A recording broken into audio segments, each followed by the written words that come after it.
नमस्कार मित्रांनो. तर आज आपण बिल ऑफ एक्सचेंज हा चॅप्टर बघणार आहे. ठीक आहे.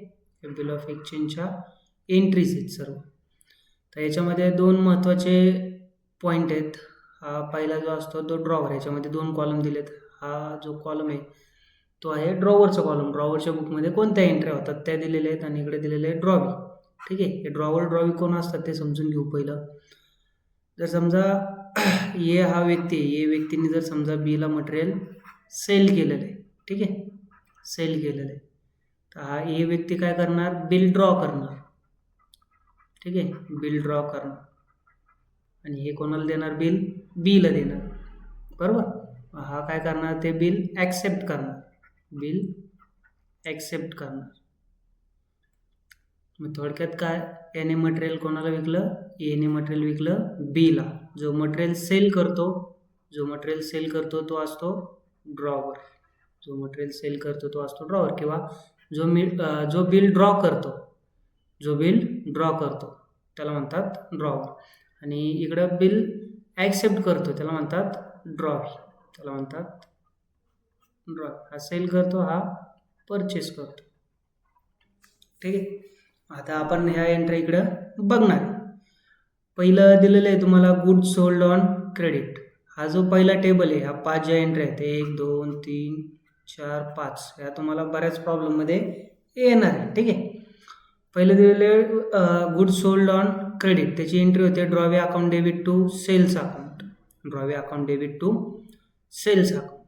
आता इथं ड्रॉवी आपल्याला बघायचं. आता या कंडिशनमध्ये, या एक्झाम्पलमध्ये कोण आहे ड्रॉवी आपला, हा आहे ए आहे ड्रॉवर, हा आहे ड्रॉवी.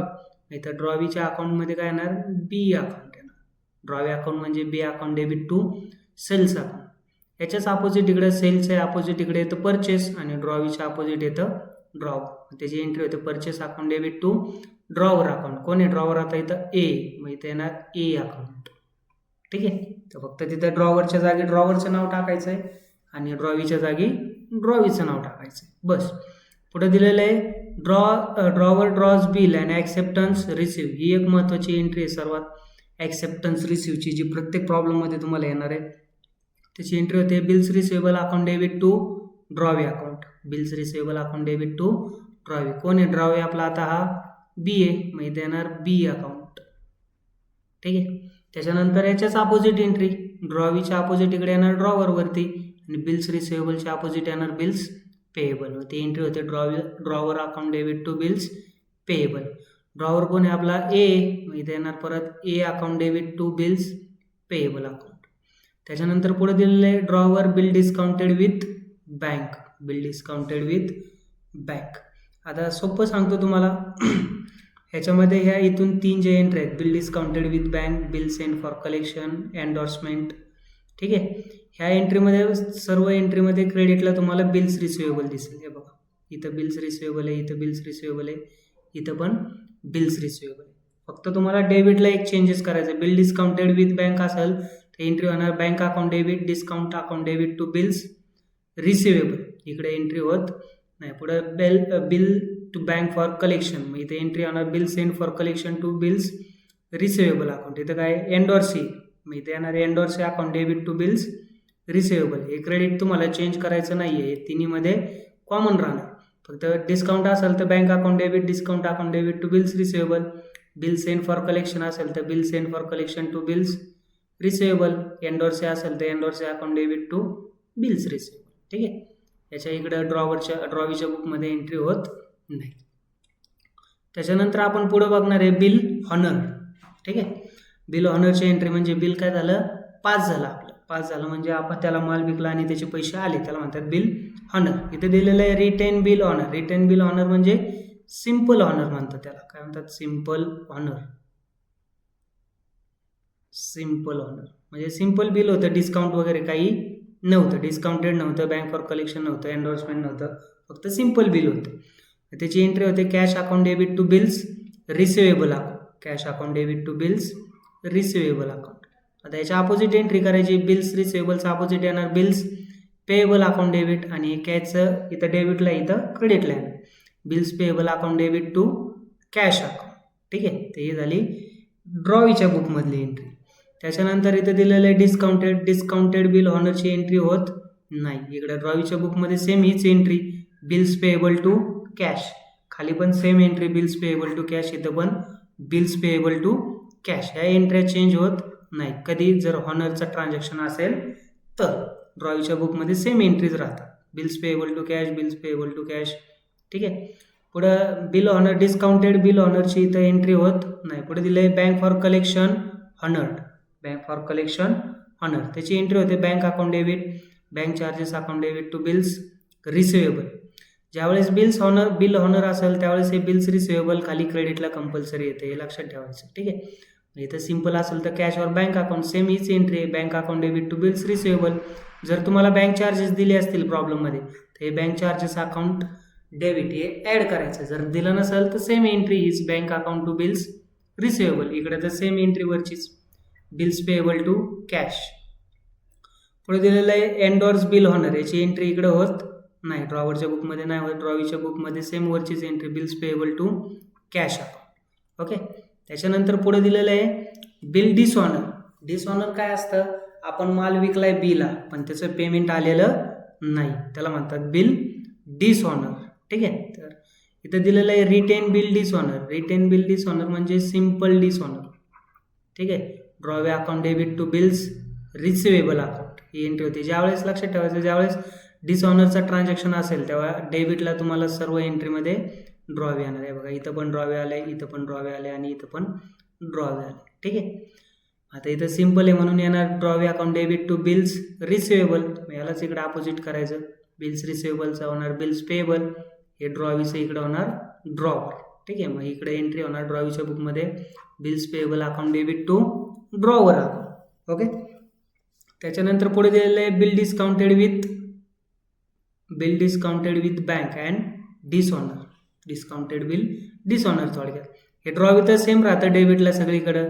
मी तुम्हाला सांगितलं ड्रॉवे अकाउंट हे डेबिटला सेम राहतं. आता इथं काय डिस्काउंटेड बिल आहे, मग इथं एंट्री होते drawee account debit to bank account आणि इकडे ही वरचीच एंट्री, हे एंट्री सेम राहतात चारही कंडिशनमध्ये डिसऑनरची. ठीक आहे. सेम आहे, bills payable to drawer, bills payable to drawer. पुढे दिलेलं आहे पुढची एंट्री आहे bills in bank for collection and dishonour. मग त्याची एंट्री होते ड्रॉवे अकाउंट तर कंपल्सरी येतं हे प्रत्येक ठिकाणी. Drawee account debit to bills and for collection account, इकडं bills payable to drawer, same वरचीच एंट्री. पुढे दिलेलं आहे endorse bill dishonour. Endorse bill dishonour हे ड्रॉवे तर कंपल्सरी राहणार, drawee account debit to endorse account, इकडे सेम वरचीच entry, bills payable to drawer account. Okay. त्याच्यानंतर पुढे दिलेलं आहे bill dishonour and noting charges paid.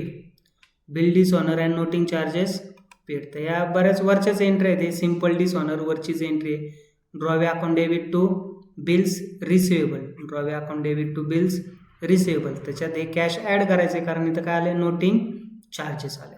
Okay. इकडं पलीकडं अपोजिट एंट्री बिल्स पेएबल, रिसिवेबलचं पेएबल होणार, इथं कॅशच्या ऐवजी काय येतं नोटिंग चार्जेस येतं आणि हे ड्रॉवीच्या अपोजिट ड्रॉवर येणार. हे वरचीच एंट्री, ह्या ज्या एंट्र्या होत्या या 4-5 एंट्र्या होत्या इकडच्या साईडच्या त्या सेम आहेत. ठीक आहे. या इकडच्या एंट्री हे बघा, या काय एंट्री होती bills payable to drawer, bills payable to drawer, फक्त नोटिंग चार्जेस ह्याच्यामध्ये ॲड होतं. ठीक आहे. त्याच्यानंतर पुढे दिलेलं आहे तुम्हाला discounted bill dishonour on due date and noting charges paid. त्याची एंट्री होते वरचीच बघा इथं drawee account debit to bank account, इकडं वरचीच entry bills payable account debit, noting charges account debit to drawer account. पुढे दिलेलं आहे bank for collection bill dishonour and noting charges paid. त्याची एंट्री होते ड्रॉवे अकाउंट डेबिट, हे वरचीच entry drawee to bill send for collection आणि याच्यामध्ये bank account add करायचं. त्याच्यानंतर पुढं bills payable account debit, noting charges account debit to drawer, ही वरचीच एंट्री सेम.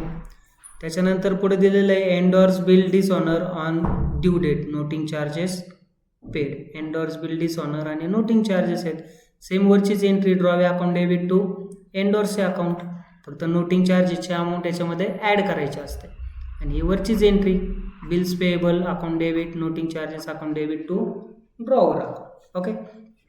त्याच्यानंतर पुढं तुम्हाला हे ॲडिशनल ट्रान्झॅक्शन दिलेलं आहे. हे कॅन्सलेशन म्हणजे डिसऑनरची एंट्री आहे. फक्त शब्द इथं कॅन्सलेशन येतो किंवा रिन्यू येतो, रिन्यूड. ठीक आहे. पण आपल्याला एंट्री कोणत्या करायच्या? डिसऑनरच्या. रिन्यू झालं म्हणजे पहिलं कॅन्सल झालं, कॅन्सललाच काय म्हणतो आपण? डिसऑनर म्हणतो. तर या वरच्याच एंट्र्या करायच्या ज्या आपण आता बघितल्या त्या डिसऑनरच्या, फक्त नोटिंग चार्जेस त्याच्यात येत नाही. पुढं इंटरेस्टची एंट्री, इंटरेस्टची drawee account debit to interest account. ठीक आहे. मग हे एंट्रीचं इकडे अपोजिट करायचं, interest account debit to drawer account. त्याच्यानंतर पुढं पार्ट पेमेंटची entry, cash account debit to drawee account. इकडे ड्रॉवीचं ड्रॉवर होणार, drawer account debit to cash or bank account. पुढे दिलेलं आहे रिटायर किंवा रिबेट. सेम डिस्काउंट सारखी एंट्री असते, cash account debit, rebate account debit to drawee account. इकडं अपोजिट त्याच्या ड्रॉवर अकाउंट डेबिट, त्याच्यानंतर टू कॅश अकाउंट आणि टू रिबेट अकाउंट.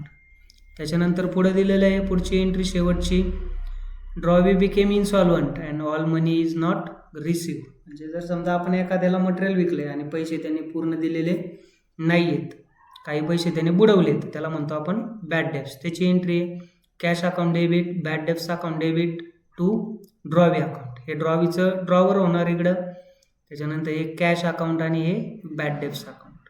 ठीक आहे. तर ह्या अशा जर्नल एंट्रीज आहेत. तर हे समजलं तर तुम्हाला प्रॉब्लेम लवकर समजायला मदत होईल.